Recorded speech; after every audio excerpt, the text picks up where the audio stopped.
You know, as a police officer, I'm compelled to make this video. I've been in law enforcement for 10 years, and I'm speaking to my peers, other fellow officers, people in any kind of law enforcement position. I've seen officers nationwide enforcing tyrannical orders against the people, and I'm hoping it's the minority of officers, but I'm not sure anymore, because every time I turn on the television, every time I look to the internet, I'm seeing people arrested or cited for going to church, for traveling on the roadways, for going surfing, opening their businesses, going to the park with their families, or doing nails out of their own house, using their own house as a place of business, and having undercover agents go there and arrest them and charge them with what? With a crime? I don't know what crime people are committing by doing nails in their own house, but we're seeing this more and more and more, and we need to start looking at ourselves as officers and thinking, is what I'm doing right? Now, I want to remind you that regardless of where you stand on the coronavirus, we don't have the authority to do those things to people just because a mayor or a governor tells you otherwise. I don't care if it's your sergeant or your chief of police. We don't get to violate people's constitutional rights because somebody in our chain of command tells us otherwise. It's not how this country works. Those are de facto arrests. You know, we're violating people's rights and taking money from them, or even worse, arresting them and depriving them of their freedom when they are exercising their constitutional rights. So let's talk about that. Let's read something right here off of the Declaration of Independence. All men are created equal. Among these, we have the right to life, liberty, and the pursuit of happiness. That to secure these rights, governments are instituted among men, deriving their power from the consent of the governed, meaning our power and any government official's power is derived from the people. Okay? We don't hold power over our citizens. It's contradictory to everything that our country stands for.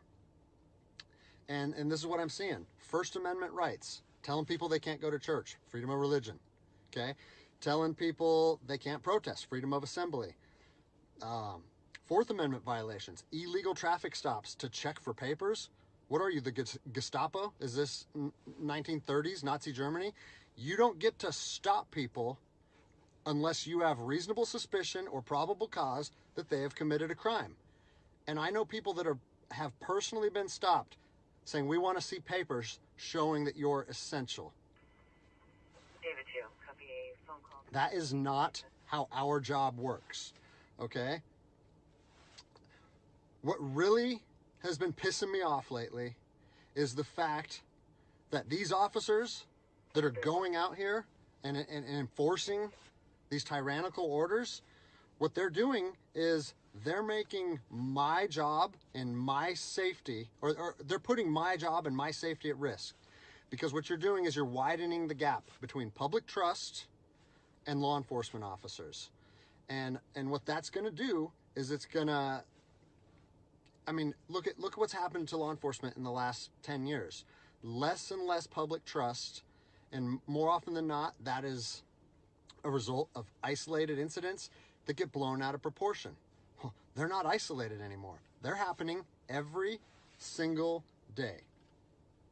And the thing that I want you guys to realize is that our power that we hold as law enforcement officers is nothing more than a facade. It's a badge and a gun. And people, you don't realize, if you haven't lived in anarchy, if you haven't seen combat, things can be stripped from people in a heartbeat. And that's what I'm afraid of. I'm afraid that these actions are going to wake a sleeping giant, i.e. the American people, okay? They are going to be put in a position where they won't have their rights trampled anymore. And us as law enforcement officers, we'll have our ability to enforce the law stripped from us in about 10 minutes. Okay? I think what is going to happen if this continues is we're going to see bloodshed in the streets. Okay? I don't want to see bloodshed in the streets on either side of this coin. I don't want to see fellow officers get injured or killed, and I certainly don't want to see citizens get injured or killed. And I promise you, most of you out there doing these tyrannical acts against our citizens, you're not ready for combat. You're not mentally or physically ready for combat in the first place. I promise you, you don't want to go through that, and I hope I never have to go through that again. You don't get to just say, well, I'm doing this because I was told to do so, or I'm following orders, or I need to keep this job. Guess what? I need to keep this job more than anybody. I have 3 young children. I have 2 houses. Like, I have the same sob story that the rest of you guys have. But my personal choices and my living arrangements, no matter what they are, don't allow me to trample on people's rights. And I don't understand why that concept is so hard for people to understand. Listen, you need to stand up for what's right.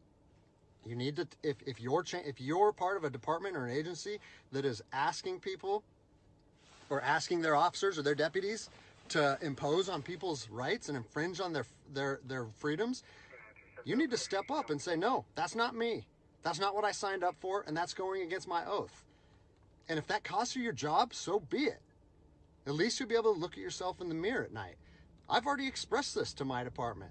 And luckily for me, I come from a department that I feel like my chain of command shares my view, but I don't care what department you're part of or what your chain of command thinks. You don't get to trample on people's liberty. And so, as a special operations veteran, I've fought on the streets of Iraq under the U.S. government's guise of freedom. And I'm telling you what, the American people are going to you are going to wake a sleeping giant, and they are going to fight 10 times harder for their freedom on their soil than anything you've ever seen before. And if that's something you're willing to face, then keep trampling on people's rights. But I promise you, the American spirit of defiance is going to rise again, and it's going to be a big problem for our country. So I'll leave you with this, something that I learned as an E-nothing in the Army. No matter what situation you're put in, if you look inside yourself and ask yourself one question, am I doing the right thing? You ask yourself that, you know the answer. And no amount of money or no order or law or anything should be able to make you go against doing the right thing. So I'm imploring officers to look inside themselves and ask themselves, is this what I want to be doing to my citizens? And I think the answer is clear. And if we all stand up together, guess what? It'll be a non-issue, no factor, because people and law enforcement will be united like we should be.